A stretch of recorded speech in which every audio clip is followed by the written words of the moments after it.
انتہائی افسوسناک مناظر دیکھنے کو مل رہے ہیں۔ تحریک لبیک پاکستان کے کارکنان کے ساتھ جو ظلم لاہور میں کیا جا رہا ہے وہ انتہائی افسوسناک اور قابل مذمت ہے۔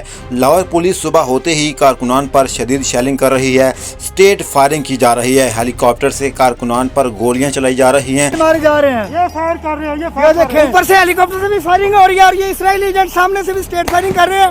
اطلاعات کے مطابق اب تک تحریک لبیک پاکستان کے 11 کارکنان شہید اور درجنوں کارکنان زخمی ہو چکے ہیں، لیکن اس سارے ظلم کے باوجود تحریک لبیک پاکستان کے کارکنان ڈٹے ہوئے ہیں۔ علامہ سعد حسین رضوی خود کارکنان کے ساتھ فرنٹ پر موجود ہیں، لیڈ کر رہے ہیں، جبکہ رات کو علامہ سعد حسین رضوی کے گھر کی خواتین کو بھی اٹھا لیا گیا ہے۔ حافظ سعد حسین رضوی کے گھر کی چادری کے تقدس کا پامال کرنا اس بات کا کھلا ثبوت ہے کہ یہ عناصر دانستہ طور پر تحریک لبیک پاکستان کو اسطال دلانے اور حالات کو بگاڑنے کی ناپاک کوشش کر رہے ہیں۔ حرمت کو پامال کرنا نہایت شرمناک اور افسوسناک اور اخلاقی زوال کی انتہا ہے۔ سعد حسین رضوی نے ایک انٹرویو میں کہا ہے کہ اب لانگ مارچ مؤخر نہیں ہوگا، ایک بار پہلے مؤخر کیا تھا جس کا خمیازہ آج بھگت رہے ہیں۔ ہمارے لوگ شہید ہوئے ہیں، اب واپسی نہیں ہوگی۔